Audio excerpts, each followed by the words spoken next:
19 साल में ही मेरी शादी जबरदस्ती करवा दी गई और मेरा पति एक डेविल था।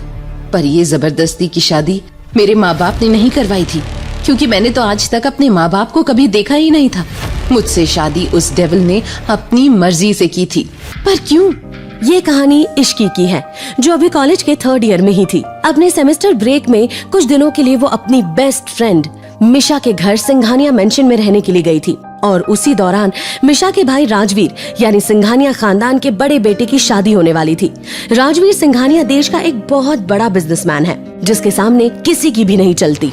राजवीर के पूरे घर में, यहाँ तक कि पूरे शहर में भी हर कोई राजवीर से डर के ही रहता था। राजवीर की खुद की दादी लक्ष्मी देवी और उसके पिता अर्नव, वो भी राजवीर से डर के ही रहते थे। शादी की सुबह कोमल, जो राजवीर की सौतेली माँ है, मिशा और इश्की को उठाने मिशा के रूम में गई और बोली, घर में शादी है और तुम दोनों को देखो अब तक सो रही हो, इतना सारा काम पड़ा है घर में अभी। ये सुनते ही मिशा बेड से उठते हुए बोली, शादी?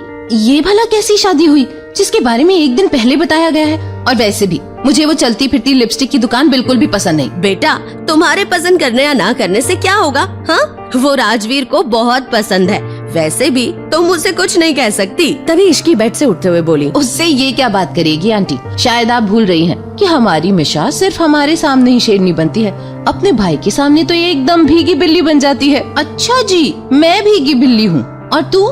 जैसे ही पता चलता है कि भाई घर आए हुए हैं, तू रूम से बाहर नहीं निकलती और बड़ा मुझसे कह रही है। हाँ, तुम मुझे उनसे डर लगता है, देखा नहीं तूने कैसे वो अपनी नीली आंखों से सबको डराते रहते हैं, एकदम डेविल लगते हैं। मैंने उन्हें बस एक बार चुपके से देखा था, हालांकि देखने में वो बहुत हैंडसम है, पर उनकी वो गहरी नीली आंखें देखकर मेरे पसीने छूट जाते हैं। मैं तो ये सोचकर हैरान हूँ कि वो लड़की इस डेविल से शादी क्यों कर रही है, उसे डर नहीं लगता? हाँ यार, बात तो तू सही कह रही है। मिशा की ये कहते ही कोमल बोली, तुम दोनों का हो गया हो तो जाकर फ्रेश हो जाओ और जल्दी से नीचे आओ। दरअसल राजवीर ने कल रात अचानक अपने एक बिजनेस पार्टनर की बेटी के साथ अपनी शादी अनाउंस कर दी, जिसका नाम संजना है। कुछ देर बाद इश्की और मिशा फ्रेश होकर नीचे आई तो देखा कि पूरा मेंशन सजकर तैयार था। ये देख इश्की मिशा के कान में बोली, क्या बात है मिशा, घर तो एकदम दुल्हन की तरह सजा है। हाँ, अगर नहीं सचता तो मेरा डेविल भाई किसी को नहीं छोड़ता। शादी घर में ही थी और सारे ही परिवार वाले तैयारियों में लगे हुए थे। इश्की, मिशा और उसकी बड़ी बहन रूही तीनों शादी के लिए शॉपिंग करने निकल गए। कुछ देर बाद जब वो घर लौटे तो इश्की मिशा के रूम में जा रही थी और उसका पूरा ध्यान उसके फोन में था। तभी वो किसी से टकरा गई और गिरने के डर से उसने अपनी आंखें कसकर बंद कर ली। वो गिरती उससे पहले ही किसी ने उसे थाम लिया। जब इश्की को लगा कि किसी ने उसे पकड़ा हुआ है तो उसने अपनी आंखें खोल ली। जैसे ही इश्की ने उस इंसान का चेहरा देखा तो बुरी तरह से डर गई। उसने अपने मन में कहा, ओह गॉड, ये क्या हो गया? क्या मुझे इस डेविल से ही टकराना था? ये कहते हुए इश्की अपने मन में प्रे करने लगी, लेकिन राजवीर एक टक इश्की को ही देखे जा रहा था। ये है राजवीर सिंघानिया। इसकी एज 29 साल है और height 6 feet, muscular body, 8 pack abs, नीली आंखें और गोरा रंग, जिसे देख कोई भी लड़की उसकी दीवानी हो जाए। वहीं इश्की का डर से बुरा हाल था, क्योंकि वो राजवीर के गुस्से से वाकिफ थी। पिछले कुछ दिनों से उसने इसके कई नमूने देख लिए थे। मिस्टर सिंघानिया, मुझे छोड़िए प्लीज। इश्की की आवाज सुनते ही राजवीर ने इश्की को छोड़ दिया। राजवीर के छोड़ते ही इश्की उसे सॉरी बोलते हुए वहाँ से भाग गई। राजवीर इश्की को तब तक देखता रहा जब तक वो रूम में नहीं चली गई। राजवीर अपने रूम की ओर चला गया और अपने असिस्टेंट समर को कॉल करने लगा। जो काम दिया था वो कब तक होगा? ज्यादा वक्त नहीं है मेरे पास, शादी कुछ ही देर में है। ऑलमोस्ट हो गया है सर, रात तक आपके पास होगा। ओके, जल्दी खत्म करो। जल्दी बात करके उसने कॉल कट कर दिया। उसके बाद वो अपने रूम से अटैच्ड स्टडी रूम में चला गया। वहाँ की वॉल पर एक लड़की की बड़ी सी फोटो लगी हुई थी। राजवीर उस फोटो के पास जाकर उसे छूते हुए बोला, बस आज रात, उसके बाद तुम हमेशा के लिए मेरी हो जाओगी। तुम्हारे नाम के साथ मेरा नाम जुड़ जाएगा। मैं तुम्हें बता नहीं सकता कि तुमसे कितना प्यार करता हूँ। राजवीर अपनी स्टडी में किसकी तस्वीर से बात कर रहा था, ये कोई नहीं जानता था। देखते ही देखते वक्त बीत गया और शाम हो गई। संजना भी जल्दी ही आ गई और एक रूम में तैयार होने लगी। उसके आसपास उसके सभी दोस्त बैठे हुए उससे बातें करने लगे। यार संजना, मानना पड़ेगा तुझे, तू राजवीर सिंघानिया से शादी करने वाली है। कितनी लड़कियां मिसेस सिंघानिया बनने के सपने देख रही थी और तूने बाजी मार ली। तो मैं क्या तुझे ऐसी वैसी लड़की लगती हूँ? संजना नाम है मेरा, सिर्फ मैं ही राजवीर के साथ बेस्ट लगती हूँ। ये बात उसे भी पता है। हाँ यार, इसमें कोई शक नहीं है, लेकिन राजवीर बहुत खतरनाक है। इस शहर में लोगों को डराने के लिए उसका नाम ही काफी है। तू श्योर है ना कि तुझे राजवीर से ही शादी करनी है? हाँ, मैं श्योर हूँ। वो मुझसे बहुत प्यार करता है, तभी तो मुझसे शादी के लिए मान गया। और मैं भी राजवीर से बेहद प्यार करती हूँ। हम परफेक्ट मैच है। कुछ ही देर में संजना दुल्हन के जोड़े में सच के तैयार थी और बेहद खूबसूरत लग रही थी। राजवीर भी सीढ़ियों के पास आकर खड़ा हो गया और धीरे धीरे सीढ़ियों से उतरने लगा। नीचे खड़े सभी लोगों की नजर राजवीर पर ठहर सी गई। वो आज काफी हैंडसम लग रहा था। उसने आज गोल्डन कलर का कुर्ता पहना हुआ था जिसमें वो काफी हैंडसम लग रहा था। उसके सर पर सहरा सजा हुआ था जिसमें एक सुंदर सा डायमंड ब्रोच लगा था। राजवीर नीचे आकर कुछ बिजनेसमैन से मिलने लगा और अपने असिस्टेंट को कुछ इशारा कर दिया। फिर वो मंडप में जाकर बैठ गया। पंडित जी मंत्र पढ़ने लगे। कुछ देर बाद पंडित जी ने संजना को बुलाने के लिए कहा। संजना मंडप में आकर बैठ गई और शादी की क्रिया विधि शुरू हो गई कि तभी अचानक पूरे हॉल की लाइट्स चली गई और वहाँ कुछ ऐसा हुआ जिससे सभी के होश उड़ गए और राजवीर ने संजना को मंडप से उठाया और उसे और उसके पिता को घर से बाहर फेंक दिया। राजवीर ने सभी मेहमानों और मीडिया वालों को भी वहाँ से जाने को कह दिया, पर पंडित जी को रुकने को कहा। राजवीर इश्की की तरफ देखने लगा और उसकी तरफ बढ़ गया और इश्की का हाथ पकड़कर मंडप की तरफ जाने लगा। घर के सभी लोग ये देखकर शॉक हो गए। वहीं इश्की को भी कुछ समझ नहीं आया। तभी दादी हिम्मत करके बोली, राजवीर बेटा, ये क्या कर रहे हो? राजवीर ने एक वर्ड में जवाब दिया, शादी। राजवीर के इस जवाब को सुनकर सभी घर वाले चुप हो गए क्योंकि राजवीर के वर्ड के पीछे छुपे गुस्से और इरिटेशन को सब समझ गए थे। ये सब देख मिशा अपने मन में बोली, मेरी प्यारी दोस्त की आज बलि चढ़ने वाली है, मुझे कुछ करना चाहिए। मिशा आगे बढ़ राजवीर को रोकने के लिए कहती, उससे पहले दादी ने उसका हाथ पकड़कर ना में सिर हिला दिया। मिशा चुपचाप खड़ी हो गई। वहीं राजवीर इश्की को लेकर मंडप में बैठ गया और पंडित जी को मंत्र पढ़ने को कहा। इश्की अपने मन में बोली, ये क्या हो रहा है मेरे साथ? मेरी शादी, वो भी इस डेविल से? नहीं नहीं, मैं जरूर कोई सपना देख रही हूँ। इश्की ये सब सोचकर उम्मीद भरी नजरों से सबकी तरफ देखने लगी, जैसे कह रही हो कि बचा लो। मिशा ने भी उसकी शक्ल देखकर बेचारी सी शक्ल बना ली। उसने कुछ बोलने के लिए राजवीर की तरफ देखा, लेकिन उसके गुस्से को देख कुछ नहीं कहा। फिर भी इश्की हिम्मत करके राजवीर से बोली, ये आप क्या कह रहे हैं मिस्टर सिंघानिया? मुझे आपसे शादी नहीं करनी। इश्की की बात सुनकर राजवीर उसे गुस्से से देखने लगा। ये देख इश्की डर कर चुप हो गई और गर्दन नीचे कर ली। तभी पंडित जी ने फेरों के लिए कहा। राजवीर खड़ा हो गया, लेकिन इश्की बैठी रही। ये देख राजवीर ने उसे खड़ा किया और फेरे लेने लगा। इश्की भी धीरे धीरे कदम आगे बढ़ाते हुए उसके साथ फेरे लेने लगी। 7 फेरे खत्म होने के बाद दोनों फिर से बैठ गए। पंडित जी ने राजवीर को मंगलसूत्र पहनाने को बोला। पंडित जी के कहते ही कोमल ने आकर राजवीर को मंगलसूत्र दे दिया। राजवीर ने वो मंगलसूत्र लेकर इश्की को पहना दिया और उसकी मांग भर दी। कुछ ही पलों में इश्की की पूरी जिंदगी बदल चुकी थी। तभी पंडित जी बोले, शादी की रस्में पूरी हुई। आप दोनों आज से पति पत्नी हैं। अब आप लोग बड़ों का आशीर्वाद ले लीजिए। ये सुनकर इश्की अपने होश में आई और सोचने लगी, ये मेरे साथ क्या हो गया? मेरी इतनी जल्दी शादी हो गई और वो भी इस डेविल से। मैं कैसे रहूंगी इनके साथ? इश्की ये सब सोच रही थी कि तभी राजवीर जबरदस्ती उसे लेकर दादी के पास चला गया और उनसे आशीर्वाद लिया। राजवीर और किसी के पास नहीं गया। ये देख उसके पिता अर्णव और कोमल को बुरा लगा, पर सभी को इसकी आदत हो गई थी। कुछ देर की खामोशी के बाद अर्णव राजवीर से बोला, तुमने इश्की से शादी कर ली वो तो ठीक है, लेकिन जिस वजह से की है उसके लिए यह शादी वैलिड नहीं है। ईशु की उम्र अभी 19 साल है और लड़कियों की शादी लीगल एज अब 21 हो गई है। कोर्ट इस शादी को एक्सेप्ट नहीं करेगा और तुम्हारी मैरिज भी रजिस्टर नहीं होगी और तुम्हारा आज शादी करना जरूरी भी है। आप इस बात की चिंता मत कीजिए।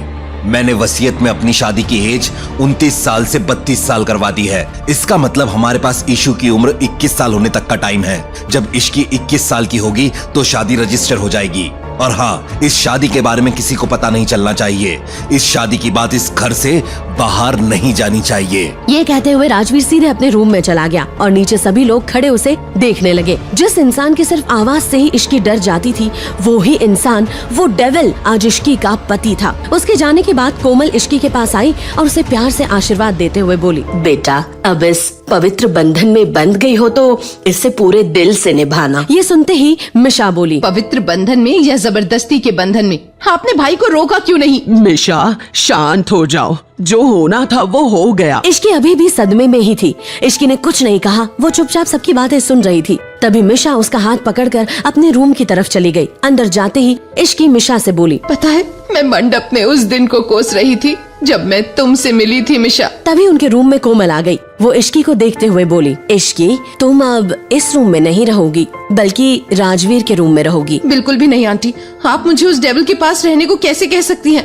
आप जानती है ना, जब भी वो घर आते हैं तो मैं डर के मारे रूम से बाहर ही नहीं निकलती। ऐसे में मैं उनके रूम में कैसे रह सकती हूँ? नहीं नहीं, मैं नहीं जाऊंगी। इस जबरदस्ती की शादी के जिम्मेदार सिर्फ राजवीर नहीं बल्कि आप सब भी हैं। अगर आपकी मिशा के साथ कल को कोई जबरदस्ती शादी कर लेता तो क्या आप लोग इसी तरह चुप बैठे रहते? मैं अनाथ हूँ, इसीलिए किसी ने मेरा साथ नहीं दिया। आप लोगों ने मेरी जिंदगी शुरू होने से पहले ही खत्म करवा दी। मैं आप लोगों को कभी माफ नहीं करूंगी। बेटा, मैं समझ रही हूँ तुम्हारी बात, पर हमारी भी कुछ मजबूरी है।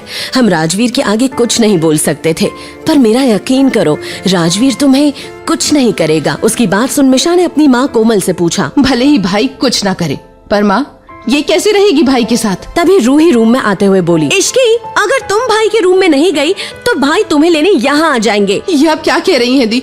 शुभ शुभ बोलिए। रूही के ये कहते ही मिशा इश्की से बोली, चली जा इश्की, कहीं ऐसा ना हो कि भाई तुमसे गुस्सा हो जाए। ठीक है। ये कहते हुए इश्की ने अपनी नाइट ड्रेस और कुछ कपड़े लिए और कोमल के साथ राजवीर के रूम की तरफ चली गई। कोमल इश्की को लेकर राजवीर के रूम के बाहर रुक गई और इश्की से बोली, बेटा तुम अंदर चली जाओ। एक तो आप मुझे डेविल के हवाले कर रही हैं, ऊपर से आप अंदर भी नहीं जा रही। कोमल इश्की के गाल पर हाथ रखकर बोली, ऐसी बात नहीं है बेटा कि मैं तुम्हें अकेली छोड़ रही हूँ, बल्कि बात ये है कि राजवीर के रूम में घर वालों का जाना मना है। तब तो मैं भी अंदर नहीं जाऊंगी, क्या पता मुझे देखकर वो गुस्सा हो जाए। ऐसा कुछ नहीं होगा, राजवीर तुम्हें कुछ नहीं कहेगा, तुम अंदर जाओ। इश्की ने आगे कुछ नहीं कहा और रूम का दरवाजा खोलकर अंदर देखने लगी। ये कितना बड़ा रूम है, ऐसा लग रहा है कि अंदर एक अलग ही दुनिया बसी है। इश्की की बात सुनकर कोमल मुस्कुरा दी, फिर उसे अंदर जाने को कहा। इस बार इश्की हिम्मत करके अंदर चली गई। इश्की ने अंदर जाकर इधर उधर देखा, लेकिन उसे राजवीर कहीं नहीं दिखा। इश्की बहुत ज्यादा घबराई हुई थी और उसे कुछ भी समझ नहीं आ रहा था। वो बस सोच रही थी कि उसके नीचे की धरती फट जाए और वो उसमें ही समा जाए। जैसे तैसे इश्की ने खुद को संभाला और वो चेंज करने चली गई। कुछ देर बाद जब वो चेंज करके वापस बेडरूम में आई तो उसे बेडरूम से ही कनेक्टेड स्टडी रूम में से राजवीर की आवाज आई। न जाने क्यों इश्की चुपके से स्टडी रूम के बाहर जाके बस राजवीर की बातें सुनने लगी। उसके बाद जो होगा वो संजना बर्दाश्त नहीं कर पाएगी। उसने राजवीर सिंघानिया को कम आंकने की गलती कर दी है। दरअसल राजवीर अपने असिस्टेंट समर से फोन पे बात कर रहा था। दूसरी तरफ से समर ने पूछा, तो सर अब आगे क्या करना है? सबसे पहले केशव दीवान के बारे में जितने भी प्रूफ्स है सभी को क्राइम डिपार्टमेंट को दे दो एंड मेक श्योर कि सजा लंबी हो। ये सुनने के बाद समर ने फिर से पूछा, सर इस संजना का क्या करना है? उसे जो करना है करने दो। उसके बाद तुम्हारे पास जो फोटोज हैं उन्हें लीक कर देना। उसे भी तो पता चलना चाहिए कि राजवीर सिंघानिया क्या चीज है। ठीक है सर। उसके बाद राजवीर ने फोन कट कर दिया और इश्की तुरंत स्टडी रूम के दरवाजे से दूर हट के सीधे बेड पे जाके लेट गई। राजवीर अपना काम पूरा कर अपने रूम में चला आया। राजवीर जैसे ही रूम में गया उसकी नजर बेड पर पड़ी जहाँ इश्की सिर से लेकर पैर तक खुद को कवर करके लेटी हुई थी। उसे देख राजवीर स्माइल करते हुए कपड़े निकालकर चेंज करने बाथरूम में चला गया। इश्की को एक अजीब सी घबराहट हो रही थी। उसके दिमाग में बस ये चल रहा था कि आखिर राजवीर संजना के साथ क्या करने की बात कर रहा था, कौन सी फोटोज लीक करवाने की बात कर रहा था राजवीर। उसने तो खुद ही संजना के साथ शादी करने का अनाउंसमेंट किया था, तो आखिर क्यों उसने उसे और उसके पिता को इस तरह जलील करके घर से बाहर फेंक के अचानक इश्की से शादी कर ली? ऐसा क्या किया था संजना ने? तभी इश्की को बाथरूम डोर खुलने की आवाज आई। इश्की के पसीने छूटने लगे। तभी राजवीर चेंज करके आ गया। राजवीर ने इश्की के बगल में लेटकर उसकी ही ब्लैंकेट को अपने ऊपर डाल लिया। इश्की के दिल की धड़कन अब और तेज चलने लगी। तभी राजवीर इश्की की तरफ पलट गया और उसके मुंह से कंबल को हटा दिया। इश्की ने अपनी आंखें बंद कर रखी थी। वो बस सोच रही थी कि कोई उसे आके बचा ले। तभी राजवीर ने इश्की के कान के पास जाके बोला, I know you are pretending to sleep. जब राजवीर ने ध्यान से उसकी तरफ देखा, इश्की अभी भी आंख नहीं खोल रही है, तो वो आगे कुछ नहीं बोला और इश्की को अपने पास खींचकर उसके सिर को सहलाने लगा। राजवीर की इस हरकत से इश्की ने अपनी आंख खोल ली और राजवीर को देखने लगी। राजवीर ने अब अपनी आंखें बंद कर रखी थी। इश्की ने पहली बार राजवीर को इतने करीब से देखा था। वो खुद से मन में बोली, डेविल तो है लेकिन हैंडसम डेविल है। कुछ कह रही थी क्या तुम मेरे बारे में? नहीं तो, आपने कुछ सुना? मैं सुन नहीं पाया, तभी तो पूछ रहा हूँ। नहीं, मैंने कुछ नहीं कहा। अच्छा ये बताओ, तुम मुझे क्या कहकर पुकारती हो? मिस्टर सिंघानिया। हाँ, ये तो तुम मुझे मेरे सामने कहती हो। राजवीर इश्की के एकदम करीब आकर बैठ गया, जिससे उसे और ज्यादा घबराहट होने लगी।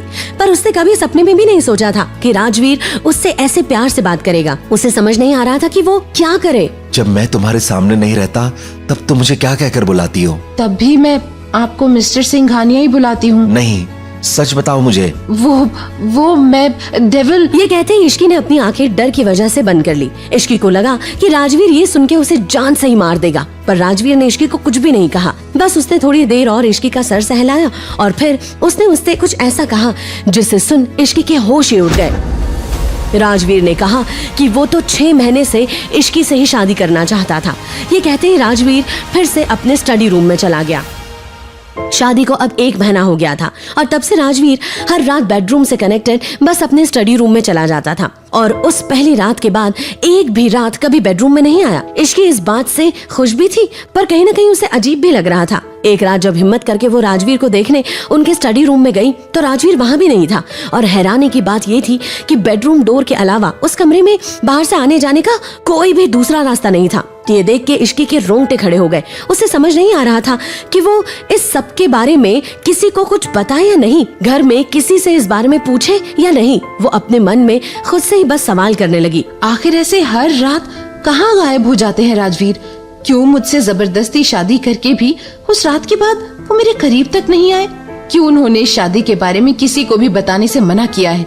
मैं तो राजवीर के घर कुछ दिन पहले ही आई थी और राजवीर से पहले कभी नहीं मिली थी, तो वो 6 महीने से मुझसे ही शादी क्यों करना चाहते थे? अगर राजवीर को मुझसे ही शादी करनी थी तो उन्होंने संजना से शादी का प्लान क्यों बनाया था और क्यों फिर संजना को घर से बाहर निकाल दिया था? ऐसा क्या किया था संजना ने? क्या सच में वो संजना की कोई फोटोज लीक करवाने वाले थे? आखिर क्यों राजवीर के कमरे में किसी को भी जाना अलाउड नहीं है? क्यों राजवीर के लिए उसी दिन शादी करनी जरूरी थी? आखिर क्यों पूरी दुनिया, यहाँ तक कि राजवीर के घर वाले भी उनसे इतना डर के रहते हैं? क्या है राज उनके उस स्टडी रूम का? क्या सच में मेरा पति एक... इश्की की पूरी कहानी सुनने के लिए डाउनलोड करें पॉकेट FM ऐप और सुनिए डेविल से शादी।